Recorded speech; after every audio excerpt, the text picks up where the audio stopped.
Before the Chelsea game, and a year on from the Hillsborough disaster, Liverpool unveil a memorial next to the Shankly Gates at Anfield. It means those who lost their lives in Britain's worst ever sporting disaster on Saturday, April the 15th, 1989, will never be forgotten.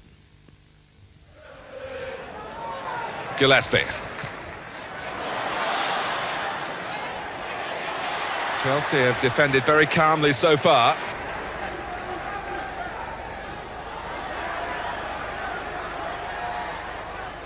Gillespie's long throw. Rosenthal trying to work himself there. Oh, terrific!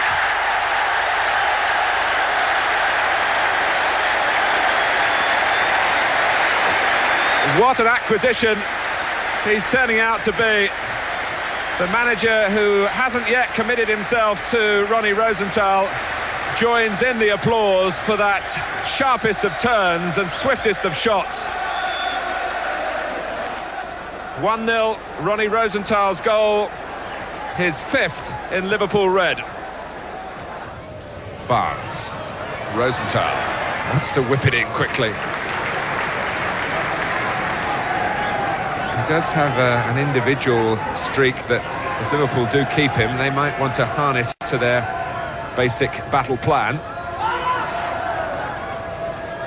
Burrows with some individual work of his own. And the cross from Barnes. Steve Nicol, 2-0!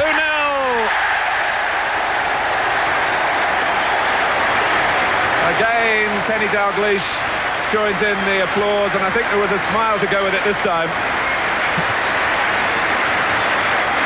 Barnes supplied the centre, and Steve Nicol with typical determination and this sixth sense that he has about getting into a scoring position. He banged the header past Besant.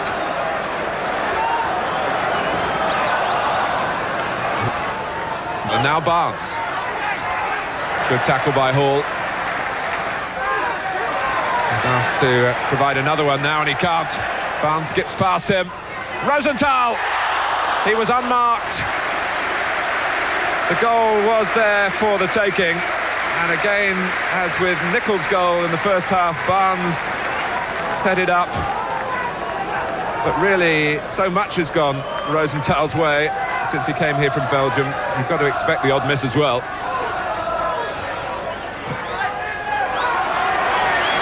Here he is again. He's got the better of Johnson. Rush goes to the near post this time. It's Rush, and it's off the bar and over.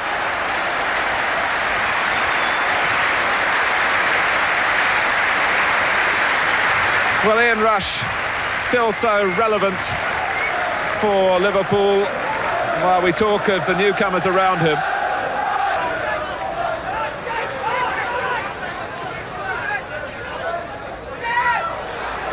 Bumstead, it's a good effort. Oh! It's an outrageous save by Grobbelaar. Most goalkeepers would be happy to push that one aside.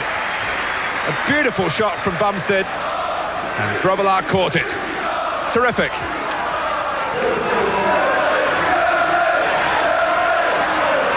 Here's Gillespie. Rush making the run. Nicely found. Good control at the end of it too, and a terrific pass for Steve Nicol. Liverpool have a third.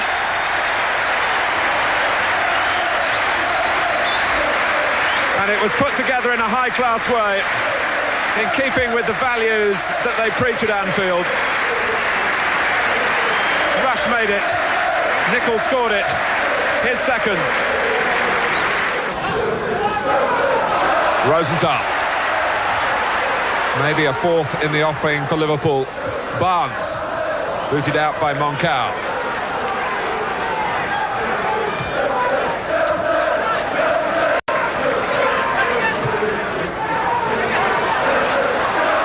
There's a gap opened up in the centre as Johnson was distracted to move to cover Rosenthal, who's got free now. And there's one for Rush. And the style well and truly turned on now.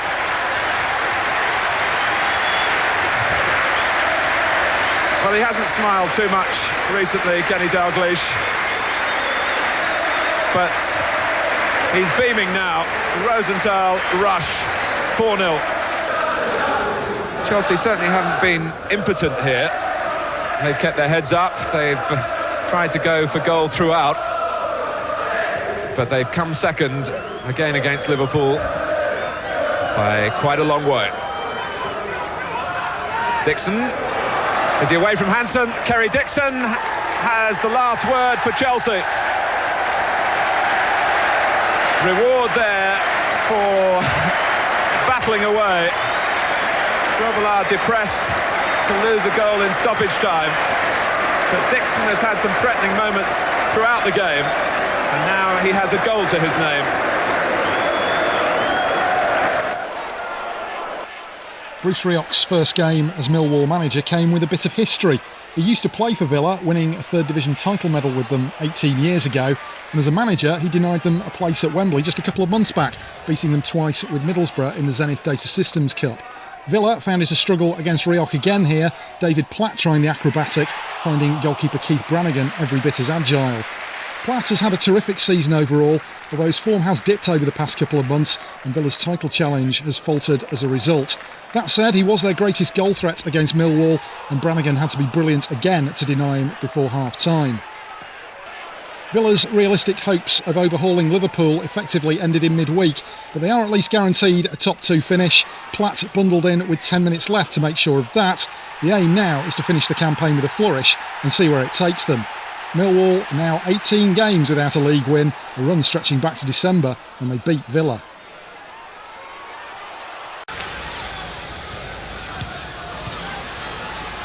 Gerry turning on it and rebounding wide. Across comes Danny Wilson, putting pressure on Adams. They're really fighting hard now, Luton. They've really got the bit between their teeth. And they win a throw-in. Priest wants to take it quickly. Moving off the ball well, knocked back to David Priest, into the middle, knocked down here by Winterburn, and Dowie's in there, and a great goal! Dowie pinched it.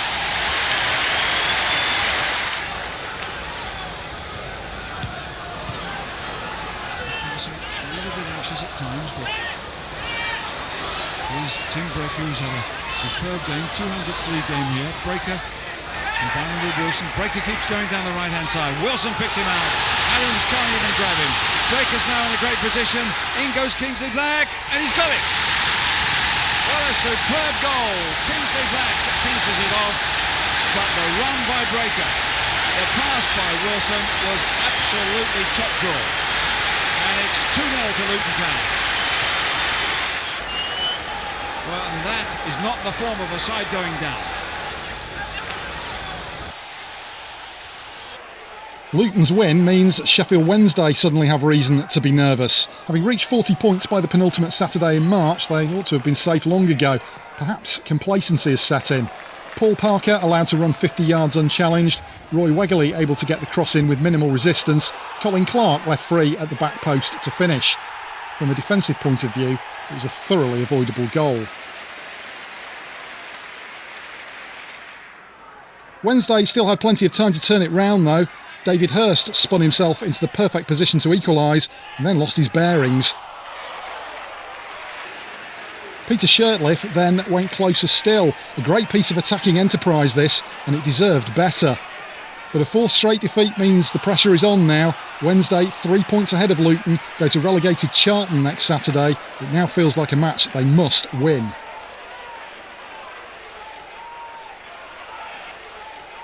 Crystal Palace went into the weekend needing a win to be certain of survival. Who better to get it against than their relegated tenants? Charlton, in yellow, held out for 56 minutes before their defence went missing as Gary Thompson stretched to score. Mark Bright provided the cross for the first, then scored the second himself. Andy Gray's ball to the far post, finding Bright free, and the header taking a deflection off John Humphrey to wrong-foot goalkeeper Bob Boulder.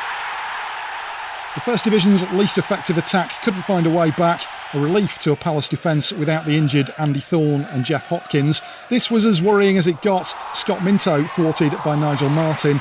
Palace can now look forward to the cup final free of relegation fears.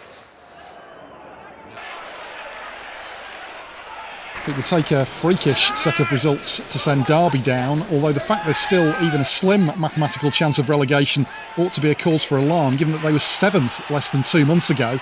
Robert Rosario's first goal since December, courtesy of Rule Fox's cross, gave Norwich a half-time lead at the baseball ground. Those same two players combined again in the second half. When Fox hits full speed, he's difficult to stop. Rosario provided the return pass for the winger, whose finish gave the fit-again Peter Shilton no chance. Derby are 6 points clear of Luton and have a vastly superior goal difference, which offers an insurance policy they really shouldn't be having to rely on.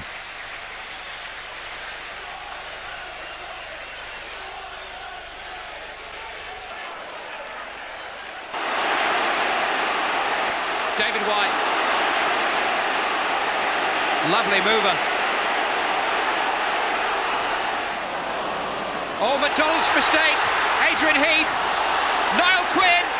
It's there. It's been coming. Niall Quinn's got it. Whiteside, great early ball. Kevin Sheedy in space. This game's really opening up now. Ebrel calling for it. Nevin's in the middle. Cotty's there too. Play back to Norman Whiteside. Ray Atterveld. Oh, and Dibble just protected the near post, but they were lining up at the far. Ebrel. Redman. One back by McCall. Sheedy with space. Pointed overlapping. Sheedy shot. Brilliantly tipped over.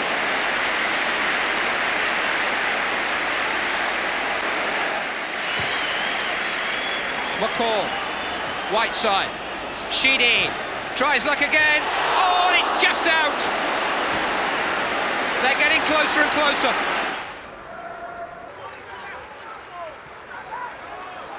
Nobody's finishing the First Division season as well as Tottenham, who are on course to be London's top club. Who knows what they might have achieved had they been a little more consistent during the first half of the campaign. They look as if they could give anyone a game in this mood. Paul Stewart's cross, Gary Lineker's header, Paul Gascoigne could hardly miss. Gascoigne was imperious, outshining Neil Webb and Brian Robson in the midfield battle. England will hope for more of the same against Czechoslovakia at Wembley on Wednesday. Bobby Robson in the stand at White Hart Lane himself to check on Gascoigne's progress must have liked what he saw. The build-up to the second goal was every bit as impressive. Stewart to Paul Allen to Lineker, his 26th goal of the season from just his sort of range. Manchester United didn't really show the verve that has propelled them to 4 straight league wins and an FA Cup final over the past month. Perhaps that's understandable now that First Division safety is ensured. They got a break midway through the second half when Gudni Bergson handled, apparently panicked by the presence of Mark Robbins behind him. It was United's first penalty since the opening day of the season. Steve Bruce scored it. Spurs, though, secured a 6th successive league win and climb to 3rd.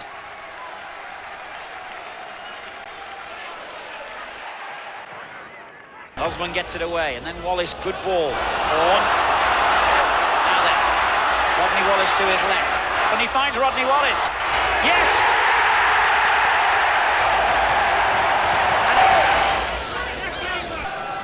Letizier will take this. Oh, and it's in! And he's done it again!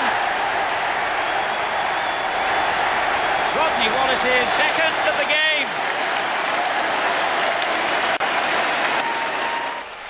Wimbledon have managed only 4 home league wins all season, Coventry only 3 away, so the smart money was on a draw barring something special. Cyril Regis did his best to provide it, but Hans Sagers matched him.